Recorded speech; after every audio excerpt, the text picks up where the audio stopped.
তিনি অবস্থে আবার আমরা স্লোগান ধরব, ইনকিলাব ইনকিলাব। সবাইকে ঐক্যবদ্ধভাবে পরবর্তী বাংলাদেশ বিনির্মাণে আমাদের একসাথে কাজ করতে হবে।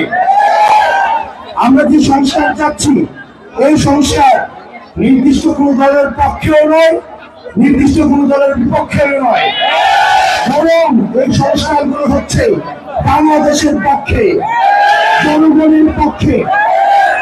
আমরা দেখেছি অতীতে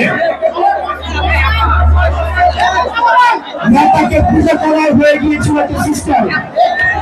আমরা চাই আমাদের পরবর্তী বাংলাদেশ কোন নেতা নির্ভর হবে না, আমাদের পরবর্তী বাংলাদেশ হবে নীতি নির্ভর একটা বাংলাদেশ। এবং এই বাংলাদেশ বিনির্মাণে অবশ্যই অবশ্যই আমাদের সবাইকে একসাথে তরুণ প্রজন্মকে ঐক্যবদ্ধ করতে হবে। কোন গোলামীকে প্রশ্রয় দেওয়া যাবে না।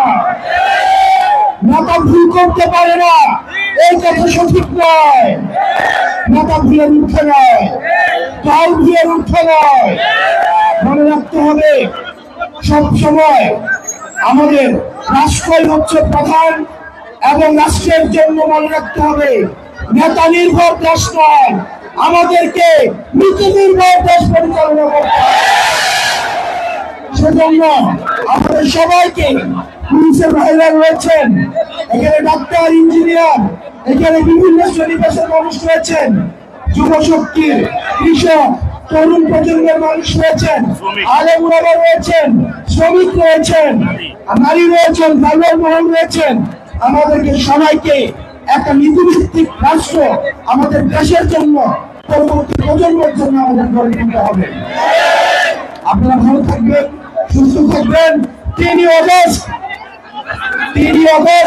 আপনাদের সাথে আমাদের দেখা হবে শহীদ মিনারে। আমরা জুলাই পিছনে পত্রিকা আদায় করে থাকব। সবাই একসাথে 3 আগস্টে আবার আমরা স্লোগান ধরব, ইনকিলাব ইনকিলাব, মুজিববাদ মুজিববাদ, প্রশ্ন সংগ্রাম, তারা রাজপথ।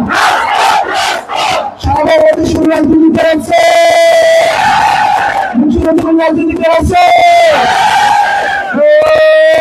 সেই দল হাতের তালি, হাতে বলি হলো না। সংস্কারে, জঙ্গলে, সংসদে আলোচনে হলো না।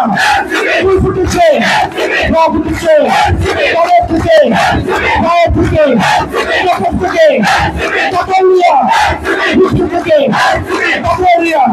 জুলাই অভ্যুত্থানের গণহত্যার নির্দেশ দেখা, বিডিআর হত্যাকাণ্ডের নির্দেশ দেখা, শাপলা গণহত্যার নির্দেশ দেখা, দিল্লিতে বসে থাকা হাসিনাকে এই বাংলাদেশে এনে বিচারের আওতায় নিয়ে আসতে হবে। আমরা পরিকল্পনা করছে তাদের অচিরেই গ্রেফতার করে জুলাই সহযোদ্ধাদের নিরাপত্তা নিশ্চিত করতে হবে। সংগ্রামী সহযোদ্ধারা, একটা জিনিস মনে রাখতে হবে, আমরা যে পথ চলা শুরু করেছি, এই পথ চলা সবচেয়ে বড় সিন্ডিকেটের বিরুদ্ধে। এই পথ চলা সবচেয়ে বড় ফ্যাসিস্টদের অসংখ্য বাধা আসবে।